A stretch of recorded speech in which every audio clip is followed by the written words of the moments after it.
क्या के लिए? अजब हाल है। बताओ, बढ़िया लग रहे हैं? मुंह लाल लाल होगा ना? जी। खूब लाल? जी। तब खूब खून है देह में। आप रोम का आदमी है। बैठो। तो समझना आप बढ़िया से, ठीक है? देखो, सबसे पहले जूलॉजी में थे, है ना? जूलॉजी मतलब जंतु विज्ञान।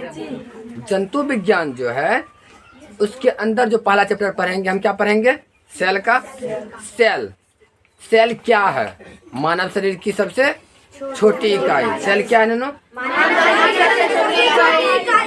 ठीक है, मानव शरीर की सबसे छोटी इकाई, यानी संरचनात्मक एवं क्रियात्मक इकाई भी कहते हैं उसको। बढ़िया से समझना सेल चैप्टर को। देखो, कोशिका जो होता है उसी को सेल कहते हैं। कोशिका से बनता है उत्तक, उत्तक से बनता है अंग, और अंग से बनता है शरीर। तो ये जो कोशिका है, कोशिका की खोज सबसे पहले रॉबर्ट हुक ने किया था। रॉबर्ट हुक ने कब किया था? ठीक है, लेकिन रॉबर्ट हुक ने जो 1665 ईस्वी में कोशिका को खोजा था, वह कोशिका मृत था, मरा हुआ कोशिका था। ठीक है, मरा हुआ कोशिका को खोजा था सर्वप्रथम। और कैटोलॉजी क्या होती है? कैटोलॉजी तो जिस किताब से हमें कोशिका के बारे में अध्ययन होता है, कोशिका के बारे में जानकारी मिलता है, उसे कहते हैं कैटोलॉजी। क्लियर हो गया? तो रॉबर्ट हुक को फादर ऑफ कैटोलॉजी भी कहते हैं, अर्थात कैटोलॉजी का पिता, क्योंकि सबसे पहले कोशिका का अध्ययन तो रॉबर्ट हुक ने ही दिलवाया ना, उसी ने किया। और कोशिका को खोजा किसने? तो रॉबर्ट हुक ने सबसे पहले, भले ही मरा हुआ था, कोई दिक्कत नहीं। समझ में आ रहा है? चलो ठीक है। अब उसके बाद जीवित कोशिका का खोज किसने किया? तो एंटोनी न्यूमैन हॉक ने 1674 ईस्वी में। एंटोनी न्यूमैन हॉक ने 1674 ईस्वी में खोजा था। ठीक है। अब हमारे शरीर में जो पूरा शरीर है किस चीज का बना है? कोशिका का बना हुआ है, कोशिका से। ठीक है। और कोशिका जो है सबसे बड़ा कोशिका मानव शरीर में वह अंडाणु का होता है, और सबसे छोटा कोशिका शुक्राणु का होता है। मानव शरीर की सबसे बड़ी कोशिका अंडाणु का, और मानव शरीर की सबसे छोटी कोशिका शुक्राणु का होता है। ठीक है। और उसके बाद अगर तुमसे ऐसा पूछा गया सवाल कि सबसे बड़ा कोशिका किसका होता है, तो ये तो मानव शरीर का बात नहीं किया, तो ऐसे में जवाब देना है कि मानव शरीर का नहीं बोलना है, मानव शरीर के बारे में पूछा नहीं, सिर्फ सवाल है कि सबसे बड़ा कोशिका किसका होता है, तो बोलना है शुतुरमुर्ग के अंडे का। शुतुरमुर्ग के अंडे का कोशिका सबसे बड़ा होता है, और माइक्रोप्लाज्मा का कोशिका सबसे छोटा होता है। समझ में आ गया? ठीक है। और कोशिका क्या करता है? विभाजन। कोशिका क्या करता है? विभाजन करता है। ये जो देख रहा है तंत्रिका तंत्र, तंत्रिका तंत्र को कहते हैं इंग्लिश में नर्वस सिस्टम। क्या बोलते हैं?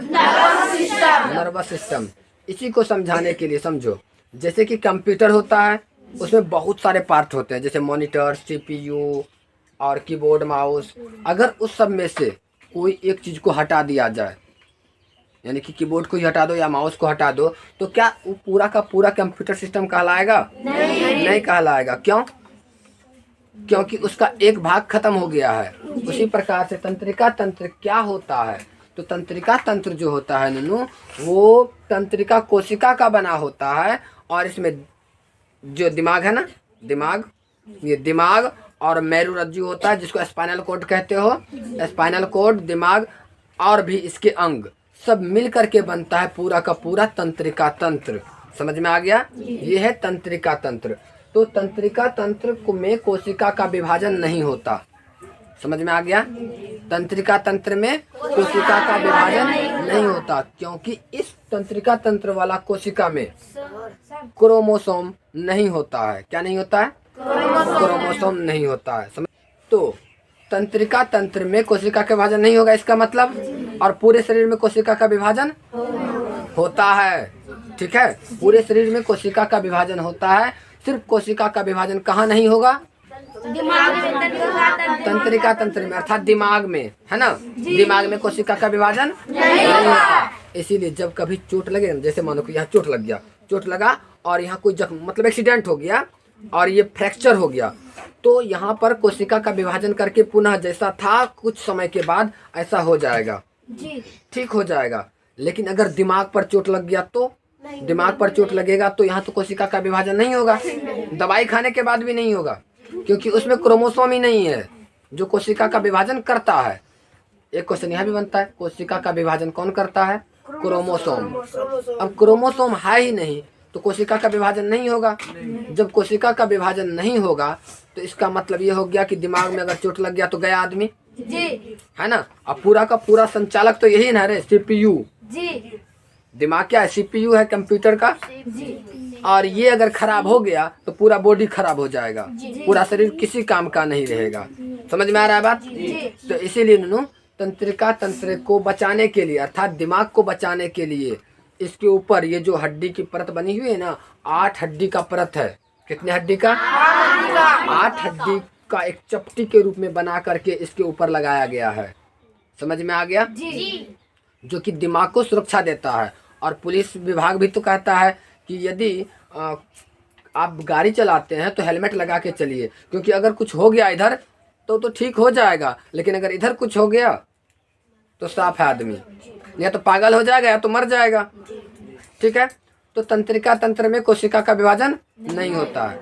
अब सुनो, फिर भी तंत्रिका तंत्र में एक प्रॉब्लम हो जाता है, दिमाग में कैंसर का हो जाना। क्या हो जाना? कैंसर का हो जाना। तो कैंसर क्या होता है, कैसे होता है, समझाते हैं। देखो, जैसे कि ये वाली भाग है और यहाँ पर कोशिका ज़्यादा विभाजन हो जाए, कहीं भी तुम्हारे शरीर में कोशिका का जो विभाजन होता है अगर अधिक विभाजन हो गया तो ढेर विभाजन होने के बाद वहाँ पर कैंसर हो जाता है। समझ में आ गया? तो इसका मतलब तो ये हुआ कि दिमाग में जो तंत्रिका तंत्र से बना हुआ, तंत्रिका कोशिका से बना हुआ जो है दिमाग, उसमें कोशिका का विभाजन होता ही नहीं है, तब तो वहाँ कैंसर नहीं होगा। लेकिन तंत्रिका तंत्र में भी पूरा का पूरा तंत्रिका तंत्र में क्रोमोसोम नहीं हो, ऐसा नहीं होता है। 10% ऐसा होता है जो कि तंत्रिका कोशिका का नहीं बना होता है और ऊ कोशिका का विभाजन करता है। समझ में आ गया? जब ऊ कोशिका का विभाजन करता है तो वहाँ पर कैंसर होने की संभावना होती है। कैंसर का पहला स्टेज है ट्यूमर का होना। क्या होता है?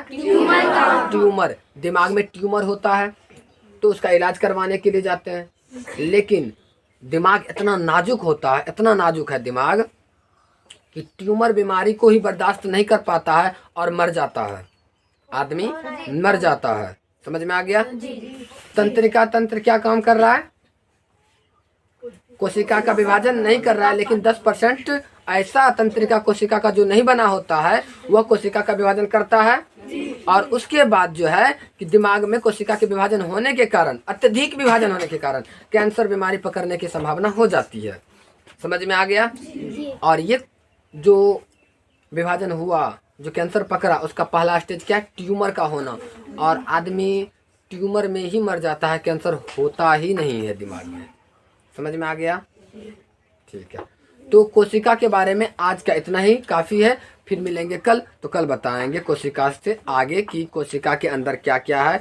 कोशिका को हटा करके पढ़ते हैं, कोशिका झिल्ली होती है, कोशिका द्रव होता है, उसमें लाइसोसोम होता है, राइबोसोम होता है। ठीक है, सबके बारे में कल जानेंगे। ओके।